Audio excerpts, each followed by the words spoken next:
The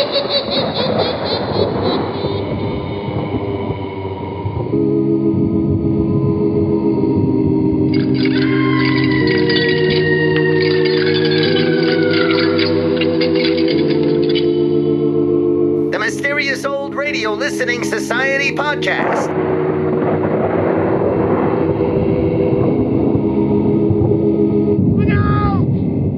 Welcome to the Mysterious Old Radio Listening Society, a podcast dedicated to suspense, crime, and horror stories from the golden age of radio. I'm Eric. I'm Tim. And I'm Joshua.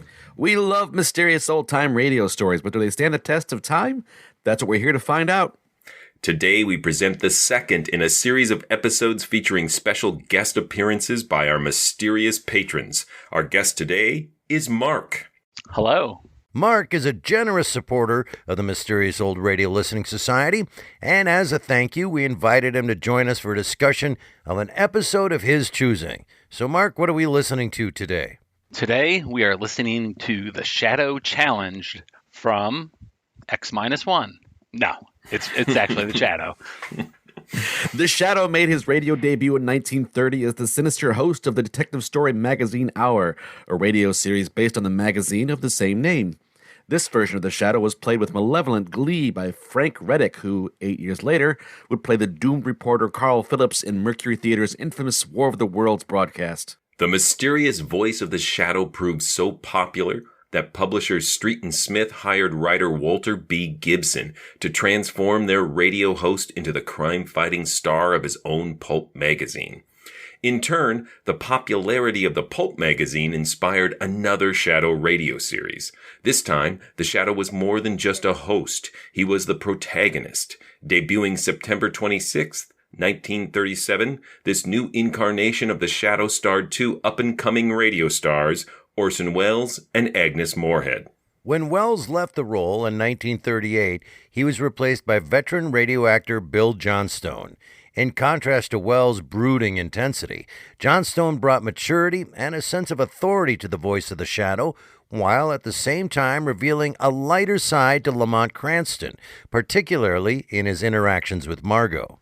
The Shadow Challenged was written by Jerry Devine, who scripted most of the 1940 and 1941 seasons of the program.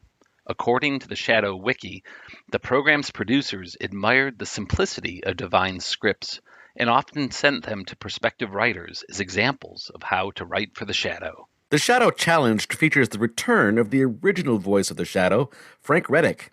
To say any more about Reddick's role would spoil the story. So now, please enjoy The Shadow Challenged, starring Bill Johnstone, Marjorie Anderson, and Frank Reddick.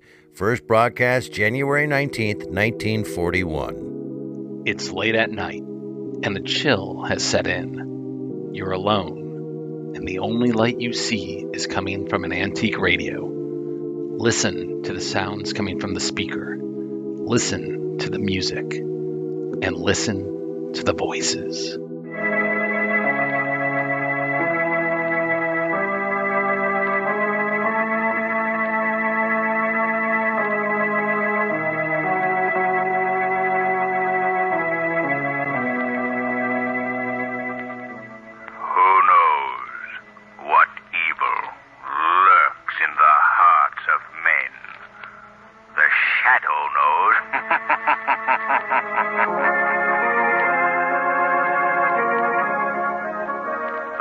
Adventures of the Shadow are on the air, brought to you each week by the Blue Coal Dealers of America.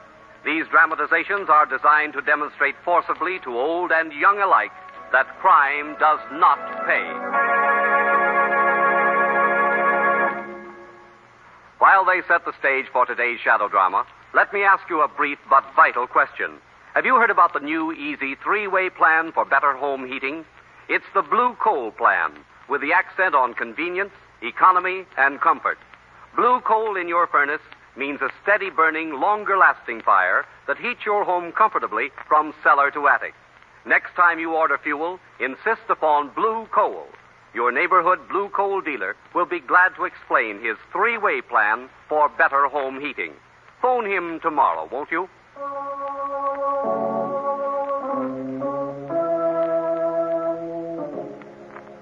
The Shadow, mysterious character who aids the forces of law and order, is in reality Lamont Cranston, wealthy young man about town.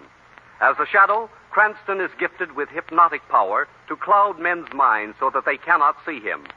Cranston's friend and companion, the lovely Margot Lane, is the only person who knows to whom the voice of the invisible Shadow belongs. Today's story, The Shadow Challenge.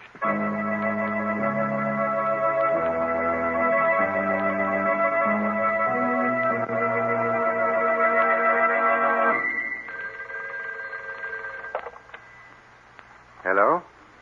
No, I can't speak to him. And please don't put more calls through, operator. I'm busy working and I don't wish to be disturbed. Thank you. Now, let me see. Where was I? Oh, yes. What was that? I'm sorry to interrupt your work, Professor Rice. Who is that? Who is speaking? I see no one. I am called the Shadow. The Shadow? I've heard of you. What are you doing here? That manuscript you're translating, Professor Rice. It is of great value, is it not? Yes, of course. I want you to give it to me, Professor. Give you this manuscript? Why, that's impossible. It's not mine. It belongs to the museum. It's a direct key to ancient Hindu culture. I know. That's why I've come here. I want that manuscript. Now, see here. I've always had a great respect for you, Shadow. You work for the forces of good against the forces of evil. But now, you're behaving like a common thief. Give me that manuscript. No. Very well. I see that I must use other methods. What do you mean? What are you going to do? This is what I'm going to do, Professor Rice. Oh, Shadow. Why did you do this?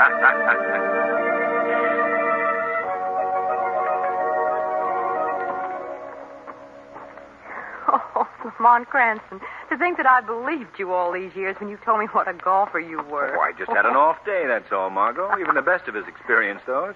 Besides, I'm not used to playing in the sun. You weren't in the sun. You were in a nice, shady wood. You never saw the fairway all day. All right, you win. Do we have time for a swim? I think so. Oh, good. I've got to vindicate my athletic ability in some fashion. Big snowstorms, extra. Don't Paper, you ever mister? change that headline down here?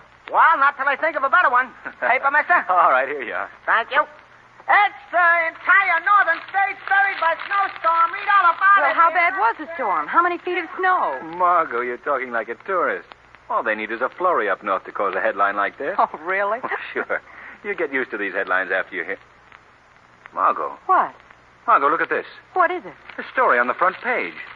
Museum professor murdered by the Shadow. By the Shadow. Well, that's what it says. Professor Rice of the Cosmopolitan Museum was found dying in his apartment late this evening by the police. In a deathbed statement to Commissioner Weston, he described his assailant as an invisible man who called himself the Shadow. Well, Lamont, that's impossible. How do you explain it? I have no explanation. But one thing is certain. We're catching the next plane north.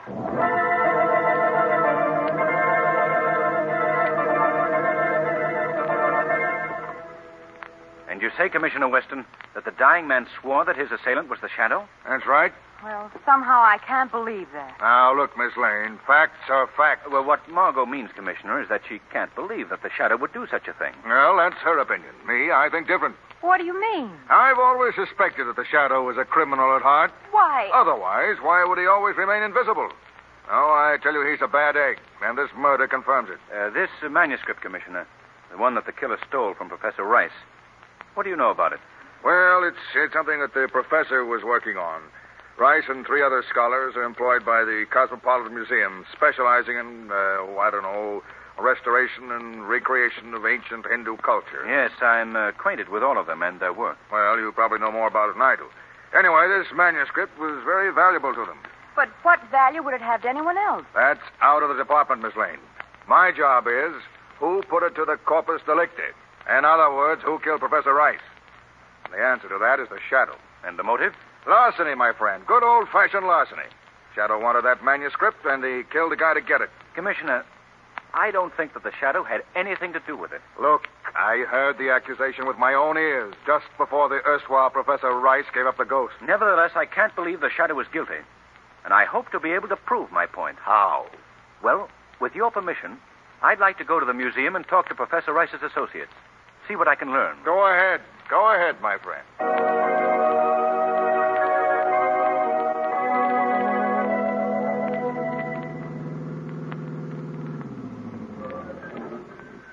car here, Margot.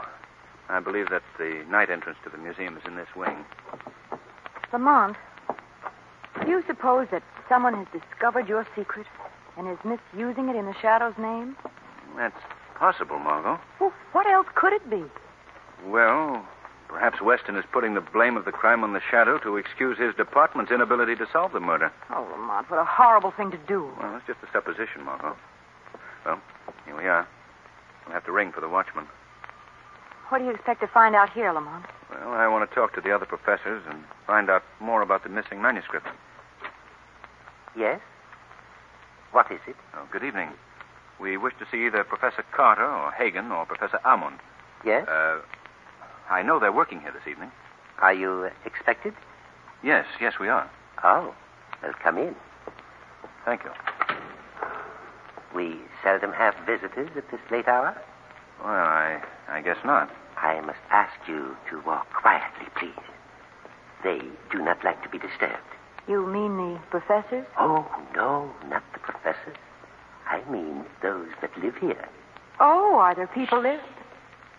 This is their time to rest. Who? Those that you see about you, the statues, the paintings. Tires them, you know. People staring at them through the day. Oh, yes. Yes, I can understand that. Lamont, does he mean... Margot, the statues must appreciate your consideration for them, sir. Oh, yes, they do. They know that I watch over them through the night. There is the door to the offices. I must leave you here. Oh, well, thank you. Yes, it was nice of you to show us the way. Not at all. Good night. Good night. Yes, good night. Cheerful fellow. Makes you feel right at home. Yes. Well, let's go in, Margot. Oh. It's you, Mr. Cranston. I didn't expect to see anyone. Oh, I'm sorry. This is Miss Lane, Professor Carter. How do you do? How do you do, Miss Lane? Won't you go into the office? Professor Armand is there. I have to consult a file. I'll be right back. Oh, yes. Thanks, Professor Carter. Well, come along, Margot. All right. May we come in? Oh, yes. Yes, of course, Mr. Cranston. Do come in. Thank you. I don't believe you know Miss Lane. No, I have never had the pleasure. This is Professor Armand, Margot. How do you do, Professor? I am most delighted to make your acquaintance. Won't you both be seated? Thank you. Thank you. I spoke to Professor Hagen this afternoon. Did he explain to you the purpose of my visit? Yes, he did. You are interested, I believe, in solving the murder of our most worthy colleague, Professor Rice? Yes. A very noble endeavor. I thought I might begin by learning more about the manuscript that Professor Rice was working on when he was killed. An excellent beginning. Yes.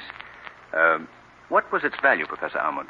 The missing manuscript was quite priceless in rarity, but its monetary value was slight indeed because any attempt to resell it would bring immediate arrest.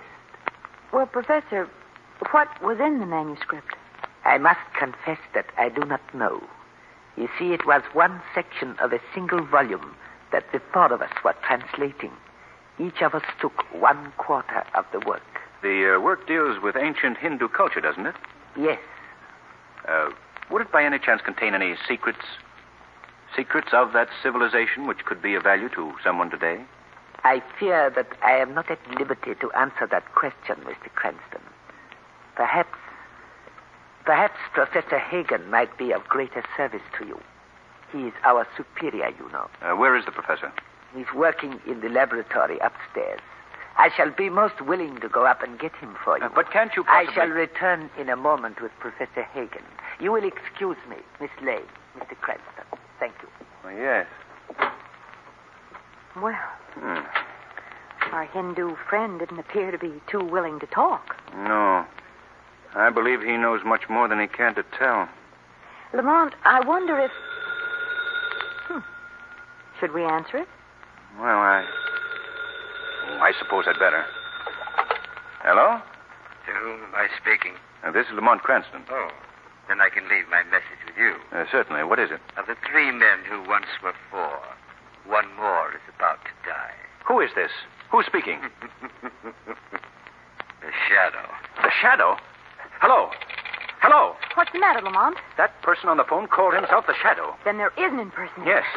I'm sorry to be so long. Professor Carter, someone just called on the phone. He said that one of you three professors is about to die. What? It might be a crank, but we can't take any chances. Where are the others? Upstairs in the laboratory. You'd better take us up there at once. Yes. Follow me. Up these stairs. Come along, Margot. I can't imagine who's... There's trouble up there. Hurry, Carter. Sounds like Ahmed's voice. Right in here. What's wrong? Oh, Margot, you better stay out of here. It's not a pleasant sight. Ahmed, what happened? What happened to Professor Hagen? I found him so, on the floor, dying. Oh, was he still alive when you got here?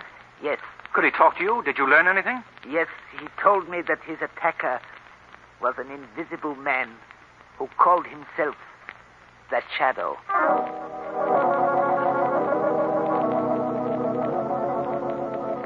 Well, Margot, we now have definite proof that someone is impersonating the Shadow. Yes, Lamont, but what can you do about it? Don't worry, Margot. I've always used the power of the Shadow to aid the forces of law and order, to help good conquer evil. Yes, I know. And now that someone else has discovered my secret of invisibility and is misusing this power, I shall travel to the ends of the earth to conquer him. This, Margot, is the Shadow's greatest challenge. But I'm sure that I can meet it and come out on top.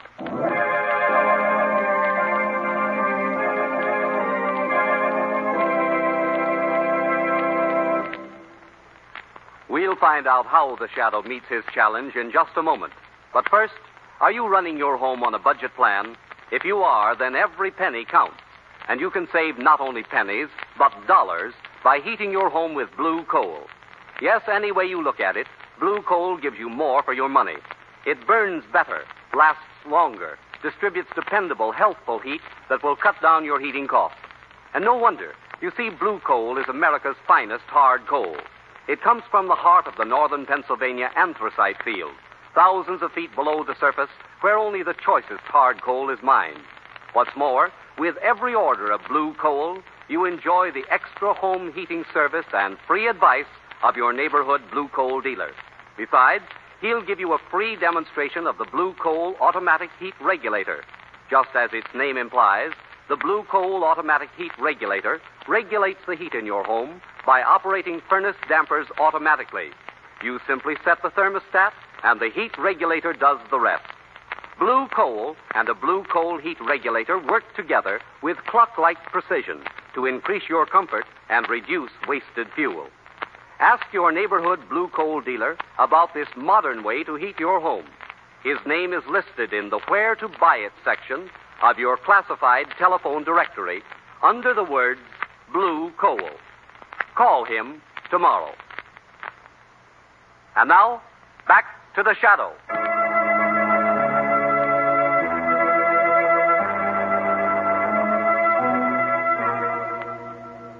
Lamont, have you uncovered any clues? Any leads as to the identity of this person who was masquerading as a Shadow? Nothing important, no. But in the past 12 hours, I have received 2 mysterious unsigned messages. Really? What about? I'll read you one of them. It says, "Why don't you inquire into the jealousy of the 4 who now are 2? Does that refer to the 4 professors? Yes. And I learned that it's quite true. A great jealousy existed. All 4 men, although they worked together, were constantly vying with one another for individual glory. Then that's why the original manuscript was divided among the 4 of them. Exactly. Well, Lamont, you mentioned that you received 2 messages. What was the other one? I have it here. Listen to this. What were the secrets to be found in the manuscript that was being translated by the 4 who now are 2? And did you learn the answer to that question? Not very satisfactorily. I can only guess that these secrets were of an occult nature. Secrets of the ancient Orient. I see. And it was in the Orient, Margot, that the Shadow learned his secret of invisibility. Yes, of course. Lamont, who could have sent those messages? I don't know his identity, but judging by the phrases he used, they were written by the same man that I spoke to on the telephone. The man who calls himself the Shadow. But why should he be helping you? I wish I knew. In any case, Margot, his messages bear further investigation. So I think I shall begin by paying a call on Professors Carter and Amod as the Shadow.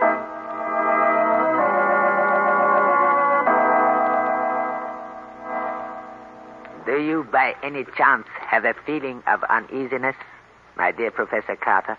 How do you mean?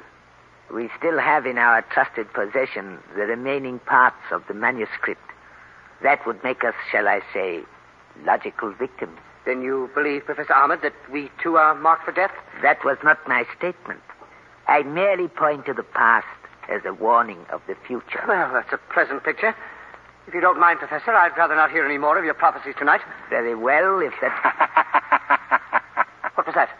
You'll pardon my intrusion, gentlemen. Who speaks? I see no one. Allow me to introduce myself. I am called the Shadow. Shadow? He's coming here to kill us. Now, don't be alarmed, Professor Carter. I shan't harm you. I've merely come here seeking information. It is true. It is true, just as we have heard.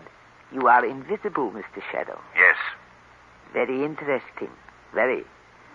How do you achieve this invisibility?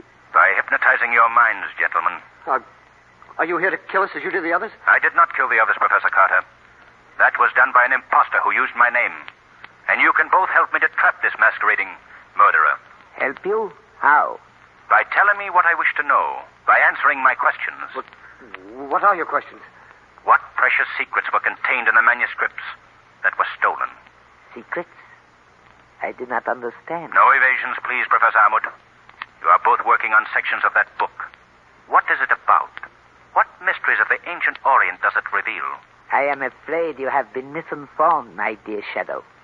Hasn't he, Professor Carter? Oh, yes. Yes, there are no secrets. You're lying, both of you. Lying? Yes, and your lies are most incriminating.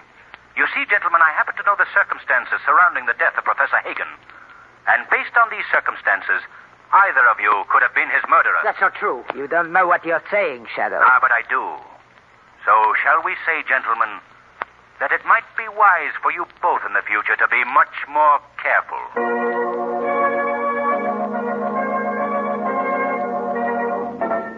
Lamont, did you learn anything from Ahmed or Carter? Nothing definite. They wouldn't talk, either one of them. Dear. Well, what's to be done now? I'm not sure. I think that I'll take it. All right. Hello? Is this Lamont Cranston? Yes? I just want to tell you that of the 4 who now are 2, one more is about to go. Who is this? You know who this is, Mr. Cranston. I am the Shadow. Hello. Hello. Oh, Lamont. Was that the imposter? Yes. He's delivered another warning. What was it? Another one of the professors is marked for death. Oh, which one? He didn't say. We must warn them both at once. Come on, Margot. Carter lives right down the street. We'll go to his place first. If he's all right, we'll call Almond from there. But come quickly. We must hurry.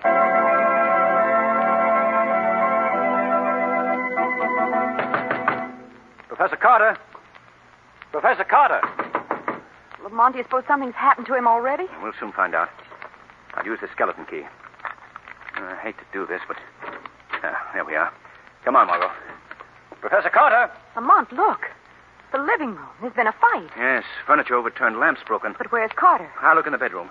Carter! Carter, are you in there? Any sign of him, Lamont? No. This is the only other room in the apartment. What could have happened to him? I don't know. It's quite obvious, though, that he was the one selected as the next victim. This whole thing becomes more baffling every minute. Quite the contrary, Margot. I think it becomes increasingly clear. What do you mean, Lamont?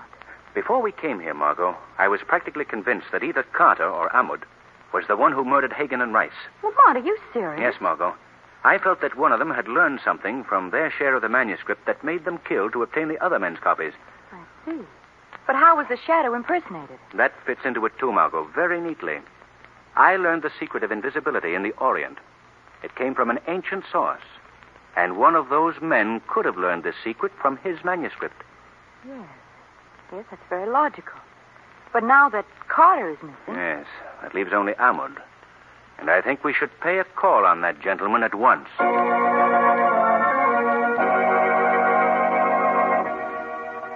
We'd like to see Professor Ahmed, please. Oh, I'm sorry, sir. He's not in his apartment. When do you expect him? Well, not for some time, sir. He's been called out of town unexpectedly. When did he leave? A short time ago, sir. Did he say where he was going? No, sir. He just said he's been gone for an indefinite period.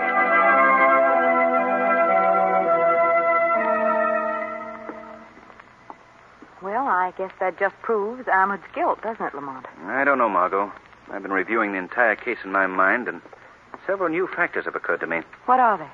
Well, let's wait till we get into the apartment. We'll talk over a cup of tea. All right. Won't you go in, Margot? Yes, thanks. Lamont, look, there seems to be a note here right under the door. A note? Let me see it. Here. Well, listen to this, Margot. Tonight at the hour of midnight in the storage room in the basement of the museum, the one whom you seek can be found. Does that mean the person who's masquerading as the shadow? I think it does. What time is it, Margot? Let's see. About 20 of 12. Well, if I don't want to keep our friend waiting, I'd better be getting over to the museum. Well, Lamont, suppose this is a trap of the killers, a scheme to do away with you as he did the others. I'll chance that, Margot. But I want you to get word to Commissioner Weston. Have him at the museum with his men at 12:15. Tell him that he will find the murderer who has pretended to be the shadow.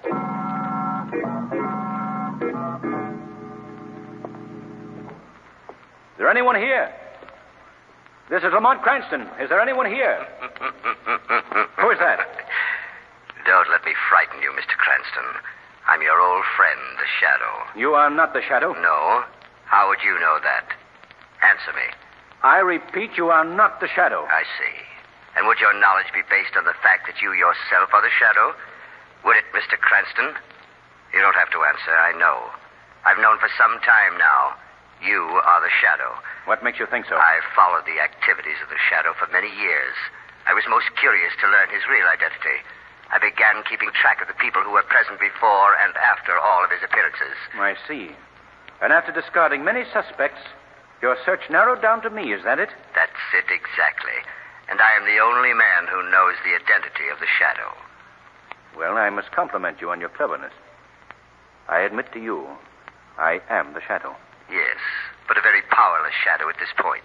Having learned your secret of invisibility, I've hypnotized your mind before you were aware of me. This time, the real Shadow is visible, and I am the one unseen. How did you learn my secret? From the Hindu manuscript. Then you admit the murder of Professor Hagen and Professor Rice? Yes. Yes, unfortunately, they were in the way. Why did you commit these crimes in my name? Because I wanted to attract the attention of you, the real Shadow, and I succeeded. I led you on, Lamont Cranston, with my phone calls, anonymous notes. Why? What was your purpose? My purpose was, and is, to put an end to your activities. After tonight, Mr. Cranston, I alone will be the Shadow, and I shall capitalize on this power. You are a fool. Why do you say that? Always working for the powers of good. I shall take real advantage of the name. With a trick of invisibility, the world will be mine. I gather that I'm to be the next victim in your chain of murders. To put it bluntly, yes. I should think that you would make sure of your talents for invisibility before you attempted that. What do you mean? Unlike your other victims, my mind is not receptive to your hypnosis. What are you saying? I mean that you have been perfectly visible to me ever since you entered this room, Professor Carter. What? You see me? Most clearly. And now, if you will observe closely, I shall instruct you in the true art of hypnosis. Look at me, Professor Carter. No. Look at me. No. I am disappearing before your very eyes. You see? You see? Wait, you can't do this. You're destroying my power. Do you hear? You're clouding my mind. Cranston. I am no longer Cranston, Professor Carter. I am the Shadow. So, you think you've tricked me, do you? You think you've gained the upper hand, but you're wrong. You're wrong. That revolver won't be of much use. How will you ever find your target? I'll find you. I'll find you. Try again, Carter. I won't miss this time. Open up in there. Open up. I believe that's the police, Carter. You'd better put down that gun. Let them come and get me, and they'd better come shooting. You'll have to break open the door, Commissioner. We're coming in. And beware, this man here is armed. Keep out of here. I'm warning you, keep out. You're not going to take me. Oh! He's been hit, Commissioner. Come ahead. Shadow. So you're here, too. I came here to apprehend that man on the floor. He is the one who used my name in killing Hagen and Rice. What? What are you saying? Look, he's still conscious. Ask him. Ask him. All right. Why, it's Professor Carter. Yes, he was my impersonator. Carter. Professor Carter, is this true? Yes, that's true. How did you make yourself invisible? I learned the secret from the manuscript which I've destroyed. Carter, listen to me. You must know the identity of the real Shadow, don't you? Yes. Who is he? Tell me. The real Shadow is... You'll never learn now, Commissioner. But I think you should know this. In the future, you must always believe one thing about me. The Shadow at all times will be working on the side of right and justice.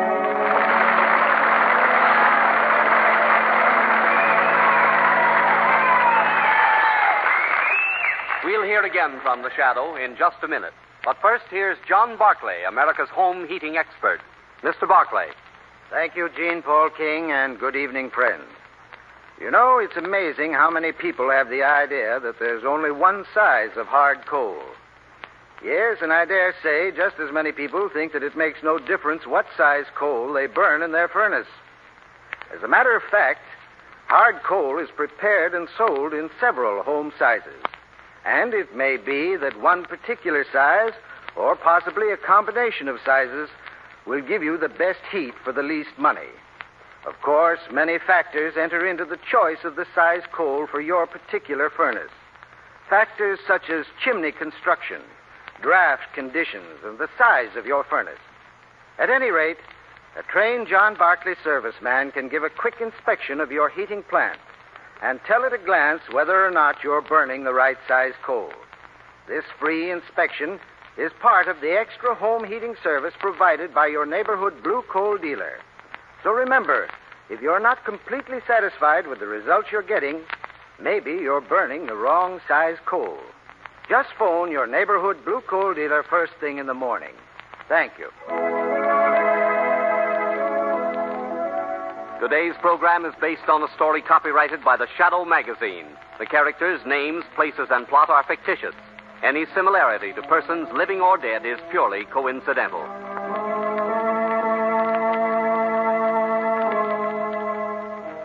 The weed of crime bears bitter fruit. Crime does not pay. The Shadow knows.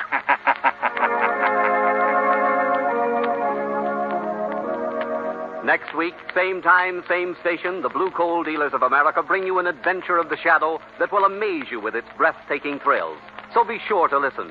And be sure to phone your friendly Blue Coal dealer for greater heating comfort at less cost. This is Jean Paul King saying, keep the home fires burning with Blue Coal. That was The Shadow Challenge from The Shadow, here on the Mysterious Old Radio Listening Society podcast. Once again, I'm Eric. I'm Tim. And I'm Joshua. And we are joined by Mark. Say hello again, Mark. Hello again, Mark. And Mark is one of our patrons, and he is our guest patron for this. What is this, Joshua? Is there like the month of patron guests, or is there a name for this, or is there? We've said month of gratitude in the past. That's right, month of gratitude. In the past. That was during our grateful phase. Still our month of gratitude for all the support. We'll get to our month of ingratitude. That's where Scott Bishop comes on a lot. A special no thank you to this guy. But Mark, thank you so much for being a patron, and thank you so much for your pick. But before we dive into what we all thought of it, Mark, tell us why you picked this. Okay, well, my first pick, in all fairness, was a series from I Love a Mystery, Bury Your Dead, Arizona. But I recognize that doesn't work in the show's format, given it's a multi-part story. But I think, for me, The Shadow was a gateway series into the world of old-time radio. And I love The Shadow. There are just so many great episodes. And I think you've already covered several of my all-time favorites, many of them from the Orson Welles seasons. But this is one that stuck with me over the years that I remember really enjoying. I probably have not listened to this episode in over 25 years. So I'm curious not only to see if it stands the test of time, but does my nostalgia of it hold up as well? Well, I will start with Bury Your Dead, Arizona is one of my favorite things in the entire world. Not just radio. It's one of my favorite things. God, I love that entire series. And you're right, we couldn't do it. But just out of curiosity, Joshua, Tim, have you sat down and listened to Bury Your Dead, Arizona ever? Have you listened all the way through it? Oh, my God. I have, yes. It is. I had it on a cassette set when I was in college. It is gorgeous. But now, at this point, I have no choice but to start this by acquiescing to the man who also, The Shadow was a gateway drug, Joshua. This is your wheelhouse, and you really are the aficionado on The Shadow on here. Well, what I would like to start with as the Shadow aficionado is Frank Reddick, that he was that original voice of the Shadow from the pulp series where he was just the narrator. He wasn't an actual crime fighter yet, and people just loved the voice. And so none of those exist anymore. So the only Frank Reddick the Shadow fans have are the Orson Welles openings, because Orson Welles couldn't pull off the laugh. So they did use Frank Reddick's "Who Knows What Evil Lurks in the Hearts of Men" for all the Shadow episodes. Those are not Orson Welles, that's Reddick. Yeah. And this episode to tell us how Frank Reddick performed the Shadow, because he plays the evil Shadow in this. And so it's also a little bit of meta casting on the part of the program here to have dueling Shadow actors playing shadows. Right. I thought his performance, as long as we're on the topic, was really nice and really understated. But in a convincing manner, because if he were too over the top, he wouldn't match Bill Johnstone. I think the first time I remember hearing this, which was not for this podcast, I don't think I caught at first that wasn't Bill Johnstone, because you have the first scene where the Shadow just appears and starts talking to this researcher, the professor. And as soon as he starts saying things like, "Give me that scroll," and then shoots him, you know it's not really the Shadow, but it's a nice trick. Right. I have two favorite scenes in this, and that is definitely my favorite, just because it's just a nice subversion of expectations. I will tell you, as usual, I just listened to it and I don't know anything about it. And I didn't know until we read the intro, until you started talking right now, that there was this whole Frank Reddick thing going on. So this is all new to me. This is fascinating. Forgive me while I get caught up here and just say, wow. Yeah, I didn't know that either. That's cool. It's really cool. But I'm glad I didn't know that. You know what I mean? Because then I would have had this perspective on it that I'd be listening for something. I was just listening to see, was this a good story or not? So thanks, Cliffy. Your outdated sitcom references.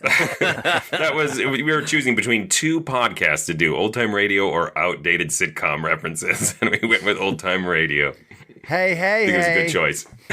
Oh no. So where does this rank for you, Joshua? I mean, that's at the end of the podcast. What are your feelings? What are my feelings are this. The Shadow is always great. It's always fun. It's not deep. It gets to the castle. It has action. It's just a warm blanket of great fun. I really enjoyed this one because it was a really cool idea and it was a really cool concept that he gets in a battle with another Shadow. It has its...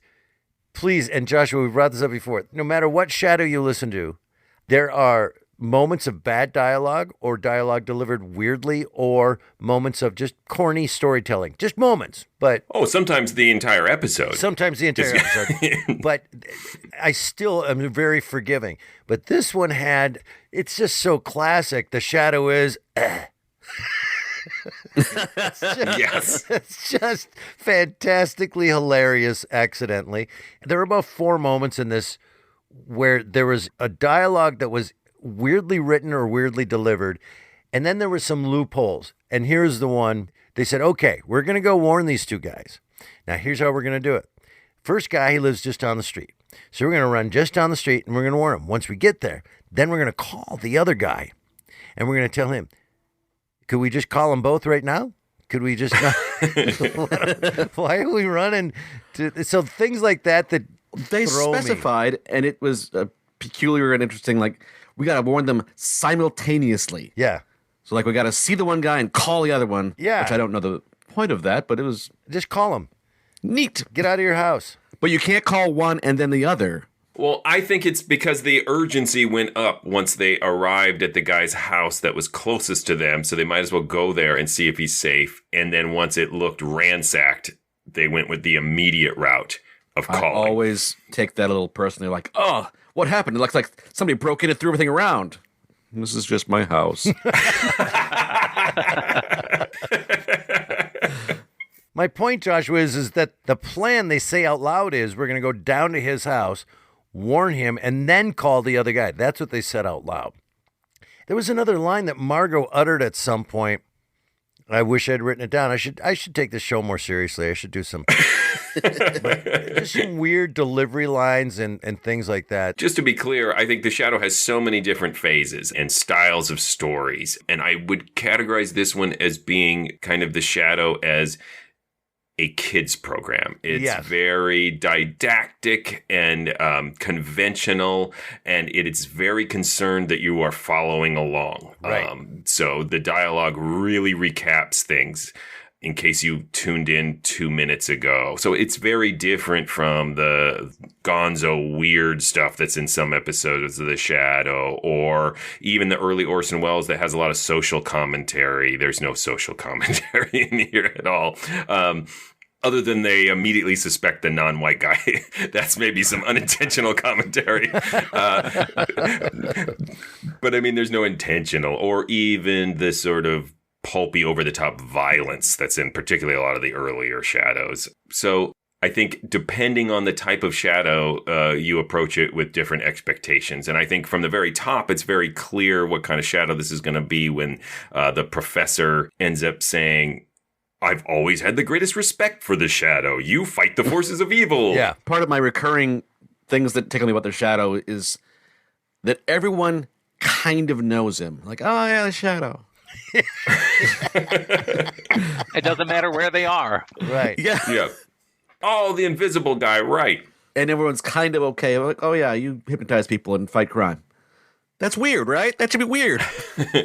One of the best things about this one, though, is you don't get to the castle any faster than that. And now the Shadow. No. Give me the manuscript. I'm the Shadow. Bam, bam. Bam, bam. I mean, some episodes, you don't even get to hear the Shadow until 20 minutes in. Even though it wasn't really him, it was still great. It was like, good, the Shadow right away. Yeah, we don't need any backstory. Let's just start with the Shadow doing stuff. That's all we're here for. Because screw Lamont Cranston. I don't care. This does have one of those classic ineffectual Shadow scenes where we've spent some time where Lamont Cranston has been asking these professors different questions about what's on the manuscripts that they're translating, and he knows they're avoiding and giving him a direct answer. So then he appears to them as the Shadow, and he asks them the exact same questions. Yes. And the professors are like, we're supposed to answer you because you're invisible? They're like, no, we're not going to answer you now either. And the Shadow's like, okay, fine. Yep. And I'm invisibly leaving now. And that's one thing. I don't know if it's just the Johnstone era or maybe Morrison as well, but I know for Bill Johnstone, I like him as Lamont Cranston, but his Shadow, to me, doesn't really have much menace to him. Unlike Orson Welles, that portrayal of Shadow is fantastic, in my opinion. And here, to me, like that whole scene where he's questioning the two professors, he almost seems like an invisible attorney with two witnesses on cross-examination. He's like badgering them, but they're not giving anything up. But I'd like to contrast that with I'm skipping to the end here, but I felt like when he was confronting Professor Carter at the end, there was an element I felt of maybe some menace in his voice that I typically don't hear with Bill Johnstone. And I thought that was a nice touch. Yeah, it did have that a little spite of you could never be the Shadow. Like, I'm making a gesture of like putting his thumb in his face of. Yeah, it was well performed because he was savoring the moment where he's just like, dude, I can see you. Yeah.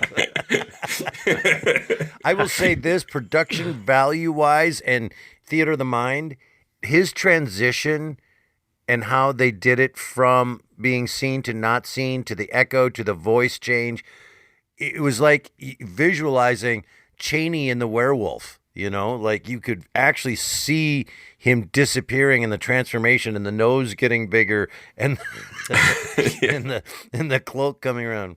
It was great piece of radio work right there. I loved that moment. When I was going through this, I would hit a sort of plot beat of like, oh, there's a evil version of the Shadow. Is that derivative to the point of boredom, or is that an awesome old chestnut? Awesome old chestnut. And then, oh, there's 4 professors dying one by one. Awesome old chestnut. So every one of these, I would stop and like, they're doing it well, and it's fun. And my backhanded compliment of the episode is the first time I listened to it, I fell asleep for the end and went, oh, I missed what happened.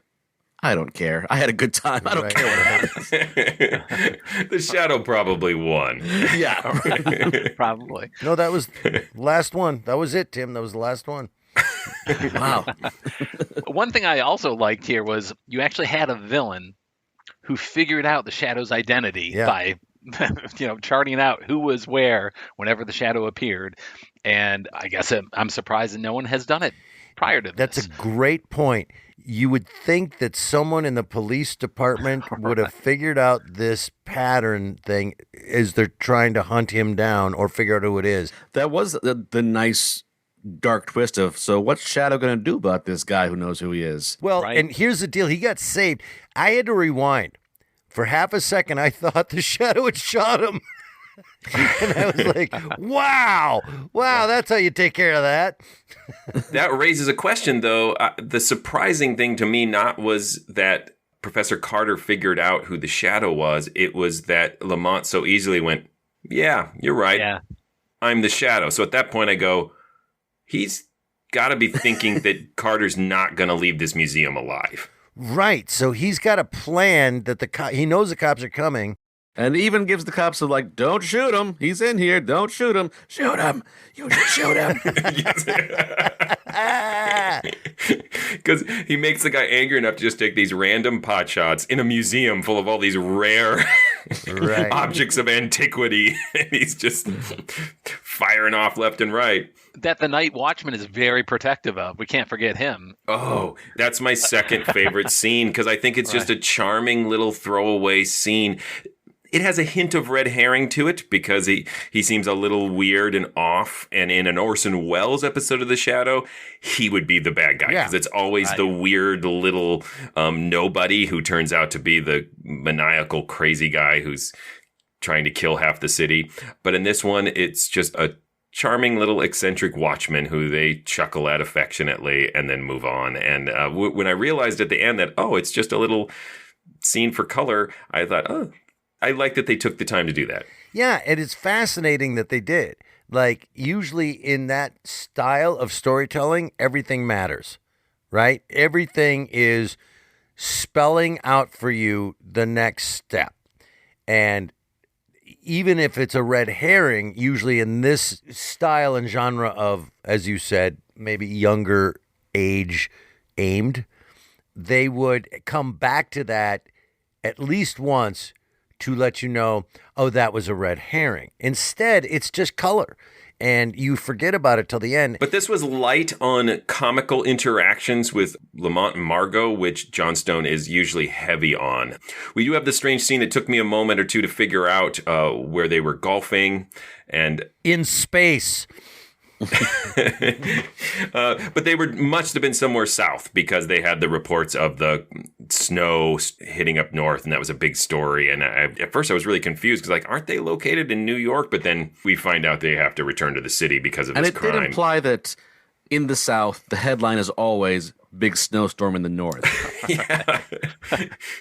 It was a little strange. So maybe they were trying to make up for the lack of comedy there. Although, if you remember in one of my favorite Gonzo episodes of The Shadow, Village of Doom, he can't open the pickle jar. So not only can he not golf, he can't open pickle jars. He's going to somehow prove his masculinity by swimming, apparently, before they hear the news of the Shadow murdering people. But we don't get to see that hilarious comic scene. It would probably end with Margot pulling him out of the pool and giving him mouth-to-mouth. Kicking sand in his face. It might be a little attenuated here, but Margot did make some comment about he spent the whole time in the shady woods or something like that. She didn't say the shadows, but shady woods.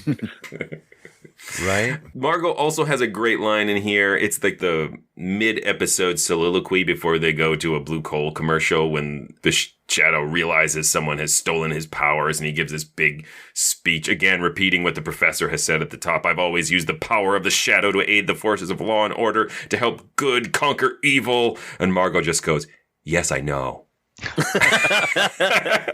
That's the one I was trying to think of. That's it. That's the one. That was a weird read and a weird line. Oh, it's a lovely line because that's what every listener is saying. Yes. And You never know. There could be the episode where Margot finally just turns around and says, "Why do you do this? I don't get you." And the Shadow gets really grand in that monologue too, about he will travel to the far corners of the earth to conquer this man. I will go to the south, even though all evidence suggests he's in the museum where you're standing right now. So, it's a pretty empty threat. Yeah, I thought they did a decent job of also keeping it balanced between the suspicion of Professor Carter and Professor Ahmed.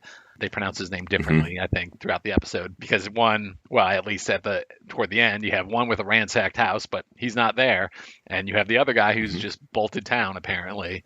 And also at other points in terms of their whereabouts, I thought, is pretty balanced. And it could have been either.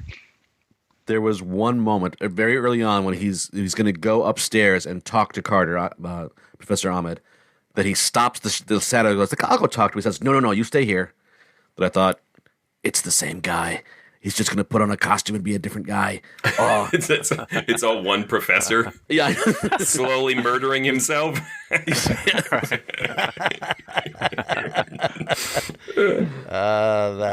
That's a good rewrite. I mean, it's having 4 jobs is an elaborate setup, but that'd be pretty cool.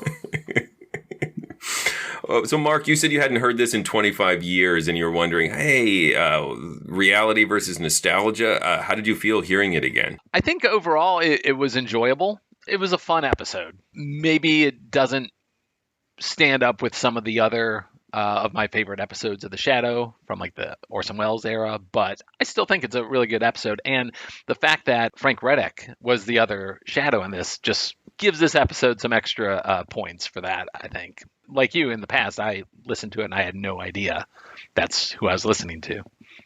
But I also think it was just interesting that I don't think at any other time in the show they address this, where you have an evil Shadow, you have a villain who figures out the Shadow's identity, you have Lamont Cranston admitting that he's the Shadow. These are very unique things to this episode that I don't think have a counterpart. There's the Temple Bells of Nebon that has a little similarity in that she remembers Lamont Cranston from the Orient because she was just a little girl then, and she has some of his same powers. That's the closest thing I can think of. Yeah, I would agree with that. The one thing I definitely want to mention before we vote is a great theater of the mind moment. And The Shadow does this often, but this is just done really well in this one. They run upstairs because they hear the professor scream, and they all get to the room he's in and they gasp, and then he says, "Oh, Margot, don't look." And that's all they say. They never say how he was murdered. They don't describe it in any way, but that visceral response they all have really sells it. And I imagine a bloody ugly scene in there. Yeah, that's a really just off of that gasp. Yep, that's a really good observation. Because it wasn't a gunshot this time. I don't think we heard gunshots, just a scream. So he might have done something far more nasty. Wood chipper. Yes, they had one of those ancient Mayan wood chippers on display. Just shoved the body in. I wondered when they came back from the break in the middle of the show, Lamont Cranston said he's received these mysterious notes. And I was just curious, is like, how did he receive those? Did the Shadow, the fake Shadow, sneak up and plant them on him, or who knows what? Slid him under his door, carrier pigeon. Yeah, he has a lot of options. Oh, my nemesis provided some more exposition. Exactly. Thank you, nemesis. So, are we ready to put it to a vote? Yeah, man, let's do it. So. Tim. Awesome. The main thing for this one was it's fun. It was the sort of public material in my youth of comic books. Like, it has a fun comic book themes, comic book plot, which I realized comic books drew from this probably more so than the other way around. So it is nostalgia, but it's fun nostalgia, and it doesn't lose its glow. So it stands the test of time. For me, I don't know that necessarily if you're someone who doesn't like these kinds of stories, this would be the one to change your mind and go, yeah. Look, I know fully well what The Shadow is. At no point would I say to someone who was on the fence or knew nothing about old-time radio to say, and who was an adult, to say, start with The Shadow. There's a lot of nostalgia Joshua and I, and possibly even Mark, we listened to a lot of this in our childhood when we were younger. I have the same thing with the Lone Ranger. Like, I know what it is. But I think in those post Orson Welles, aimed younger, a little more campy, they're better than all the other ones. Much better than all the other ones. As we just pointed out, there are these moments that are actually really cool. I think the plot line of this one is really cool. I like the idea of facing off, Superman versus Superman, right? Like there's some kind of doppelganger thing going on, and all of it's great. And the nod to Reddick and all of it. But you got to keep the perspective of how biased we are for a number of reasons. So I can't say it stands test time, and I will not say that this one is a classic, because for me, all the classic Shadows were done by this point, because Orson Welles did all of them. And it was... No. I love Orson Welles, but there are other classics. But for me... The Gibbering Things? Yeah, good point. Come on. Gibbering Things pretty good. And so the only thing I can vote on is say, yep, it's hard for me to not enjoy myself listening to Shadow, and I enjoyed this one again. I had a great time. It's a warm blanket of nostalgia and security. Oh. Like I said, this is probably my least favorite style of Shadow stories. But that being said, it is one of my very favorite of my least favorite style of Shadow stories. Like, it is so much fun. It has a great bad guy, as we've already mentioned, a really great and surprisingly understated performance of Frank Reddick. And that scenario that we mentioned in our discussion that we rarely see is an adversary for the Shadow with comparable powers. And they do that great subversion where the whole time it's extra tense because it's like it's the Shadow versus the Shadow. And then that adds to the great moment when the Shadow finally confronts him and we find out, oh, there is no competition here. Right? Like, now that I finally cornered you, I'm way more powerful. And so that makes it much more satisfying. It is nice that you read this in a book like 2 weeks ago. Yes. You have nothing. You're like a freshman in invisibility school. And I'm going to give you an invisible wedgie. And it's obviously historically significant because of the Frank Reddick performance and the fact that his other performances are lost. And I honestly think I'm probably the outlier who loves the weirder, stranger Shadows. I think most Shadow fans would definitely call this a classic. So I call it a lesser classic, but it's definitely a significant episode of The Shadow. I would say it stands the test of time. It mostly stands up to my nostalgia of it, my memory of it. I don't know if I would call it a classic or not. I think maybe, Joshua, to echo what you said, maybe it is a minor classic. I think it's definitely one of the best episodes of this era of The Shadow. But in terms of The Shadow as a series as a whole, I think it's pretty good. So almost a classic. Yeah. I thought it was interesting to read that the producers really loved John Devine's scripts, partly because they were very simple and straightforward, which tells you that that's the direction, at least for a while, they wanted to move The Shadow into. They're like, what if these were just simple stories children could follow instead of jackdaws with poison beaks that murder infants? Right. And floating... That was just like a year earlier. Right. I think that was 1930, or maybe 2 years earlier, but it was with one of the very early episodes of Bill Johnstone. That's a big tonal change. I have been thinking for the last few minutes about why he doesn't turn invisible while he's playing golf. How would that help him? Oh, you could go throw the ball anywhere you want. No one would know. You could cheat. But if he turns invisible and does not alter your mind to forget, what I'm saying is he probably did. Okay, how about this? Forget the cheating part. It would just be crazy. People would just see a golf club swinging. I'm thinking way too much about invisible golf. Tim, tell him stuff. Please go visit ghoulishlights.com, home of this podcast. We have many other episodes there. You can comment on them. You can vote in polls. Let us know what you think. Let us know what your rating is. We do look at these. We don't really do much with them, but we look at them. People like having their stuff looked at. It's data. Yes. At ghoulishdelights.com, you can also send us messages. You can link to our Threadless store and check out some swag. You can also link to our Patreon. Yes, go to patreon.com/themorals and become a patron like Mark. Mark, how do you like being a patron? Not to put you on the spot or anything. I am grateful for the work that you guys do, and it's just, I feel it's the least I could do. I want you guys to keep doing this, and I just really appreciate it. And I will also say, I think in the past, I've lived a fairly sheltered old-time radio life. And I maybe had like 5 series that I listened to, and now there are all kinds of new shows that I've never listened to before, and even some big shows like Escape. I've never heard Escape before, and I don't know. I just appreciate the variety of shows you bring to the program. I appreciate your discussion, your banter, and also just you've given me whole new layers of appreciation for all these different shows. So it's the least I could do to show my thanks. Thank you. Like playing invisible golf. Right. By banter, he meant like the good banter we do on other episodes. Those shows.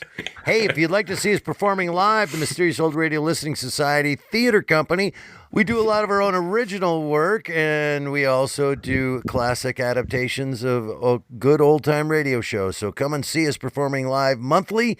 You can find out where we're performing by going to ghoulishdelights.com, and you can find out what we're performing. And if you can't make it to where we're performing because you're not in the area, you can see us performing by becoming a patron, because we film it, and then you get that because you're a patron, and you get to watch those for being a patron. All right.